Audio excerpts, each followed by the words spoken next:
या देवी सर्वभूतेषु माँ शांति रूपेण संस्थिता नमस्तस्यै नमस्तस्यै नमस्तस्यै नमो नमः। हर साल श्राद्ध पक्ष समाप्त होते ही शारदीय नवरात्रि प्रारंभ हो जाती हैं।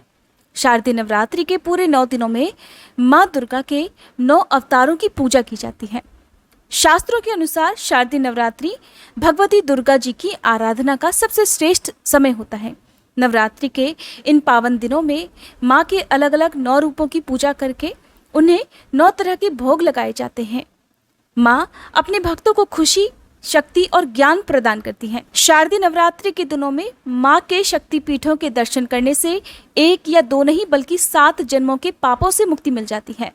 शारदीय नवरात्रि की पौराणिक कथा के अनुसार महिषासुर नाम का एक राक्षस था जो ब्रह्मा जी का बड़ा भक्त था। उसने अपनी कठिन तपस्या से ब्रह्मा जी को प्रसन्न करके एक वरदान प्राप्त कर लिया था। वरदान में उसे कोई देव, दानव या पृथ्वी पर रहने वाला कोई मनुष्य मार नहीं सकता था। ये वरदान प्राप्त करते ही वह बहुत निर्दयी हो गया और तीनों लोकों में आतंक मचाने लगा। उसके आतंक से परेशान होकर देवी देवताओं ने श्री ब्रह्मा, विष्णु और महेश के साथ मिलकर माँ शक्ति के रूप में दुर्गा जी की स्तुति की। तब दुर्गा जी ने प्रकट होकर महिषासुर के साथ 9 दिनों तक भयंकर युद्ध किया और फिर 10वें दिन माँ ने महिषासुर राक्षस का वध कर दिया। इस दिन को बुराई पर अच्छाई की जीत के रूप में मनाया जाता है। शारदीय नवरात्रि इस बार 26 सितंबर से प्रारंभ होंगी और इस बार माँ भगवती हाथी पर सवार होकर आएंगी। कहते हैं हाथी पर सवार होकर आना बहुत ही शुभ फलदायी माना जाता है। अब आपको बताते हैं साल 2022 में शारदीय नवरात्रि कब से शुरू और कब समाप्त होंगी। कलश स्थापना का शुभ मुहूर्त क्या रहेगा, अष्टमी और नवमी तिथि कब रहेंगी, कलश विसर्जन कब किया जाएगा, व्रत का पारण कब किया जाएगा, कौन से दिन किस देवी की पूजा की जाती है, ये सारी जानकारी अब आपको इस वीडियो में मिलने वाली है। इससे पहले आप सभी से अनुरोध है कि प्लीज़ आप हमारे चैनल को सब्सक्राइब जरूर कीजिएगा ताकि हमारे चैनल पर हर तिथि, व्रत और शुभ मुहूर्त के बारे में जो भी जानकारी है वो आपको समय से मिल सके। वीडियो अगर अच्छी लगे तो प्लीज़ वीडियो को लाइक जरूर कीजिएगा। साल 2022 में 26 सितंबर सोमवार से इस बार शारदीय नवरात्रि प्रारंभ होंगी और 4 अक्टूबर मंगलवार को नवमी तिथि के साथ ही समाप्त हो जाएंगी। 26 सितंबर को ही कलश स्थापना भी की जाएगी। कलश स्थापना हमेशा शुभ मुहूर्त में करना चाहिए। कलश स्थापना के साथ ही आपको नवरात्रि के व्रत किस तरह से रखने हैं, क्योंकि कुछ लोग इस दिन केवल 9 दिनों तक मीठा भोजन ही करते हैं, कुछ सेंधा नमक का प्रयोग करते हैं, कुछ लोग केवल पहला और आखिरी उपवास रखते हैं, कुछ लोग पूरे 9 दिनों का उपवास रखते हैं। तो इन सभी नियमों का आपको संकल्प पहले दिन ही लेना होता है। पहले दिन लिए गए संकल्प के अनुसार ही आपको पूरे 9 दिन तक पालन करना होता है। साथ ही आप अगर कलश की स्थापना नहीं करना चाहते हैं तो आप बिना कलश की स्थापना के भी शारदीय नवरात्रि प्रारंभ कर सकते हैं।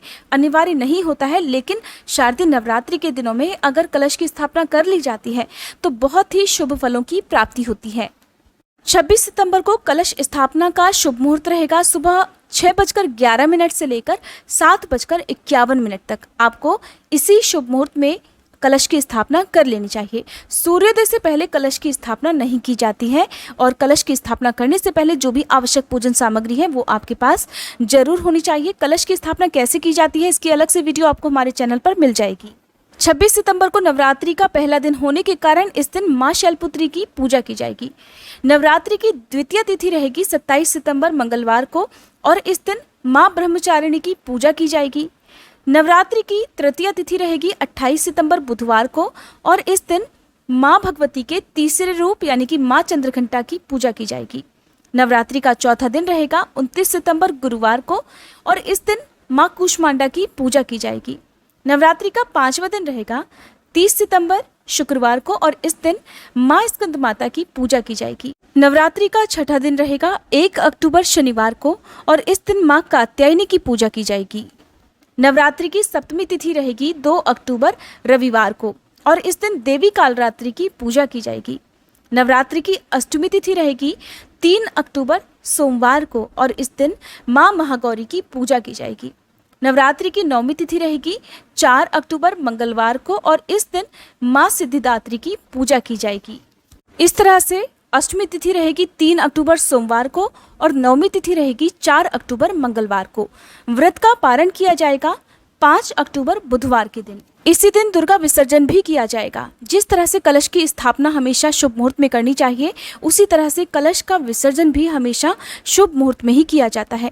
शाम को सूर्यास्त के बाद कभी भी कलश विसर्जन नहीं करना चाहिए, ना ही राहुकाल के समय कलश विसर्जन करना चाहिए।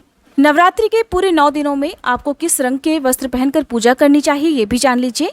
प्रतिपदा तिथि यानी पहले दिन पीला, दूसरे दिन हरा, तीसरे दिन भूरा, चौथे दिन नारंगी, पाँचवें दिन सफ़ेद, छठे दिन लाल, सातवें दिन नीला, आठवें दिन गुलाबी और 9वें दिन बैगनी रंग के वस्त्र पहनकर आपको माँ की पूजा अर्चना करनी चाहिए। अब जानिए नवरात्रि के 9 भोगों के बारे में। तो पहला दिन माँ शैलपुत्री का होता है। इस दिन माँ को गाय के घी का भोग लगाना शुभ फलदायी होता है। ऐसा करने से आरोग्य और धन का लाभ होता है। दूसरे दिन माँ ब्रह्मचारिणी को चीनी का भोग लगाना चाहिए। इससे अच्छी सेहत के साथ ही लंबी आयु का आशीर्वाद भी प्राप्त होता है। तीसरे दिन माँ चंद्रघंटा को दूध या दूध से बनी हुई चीज़ों का भोग लगा सकते हैं।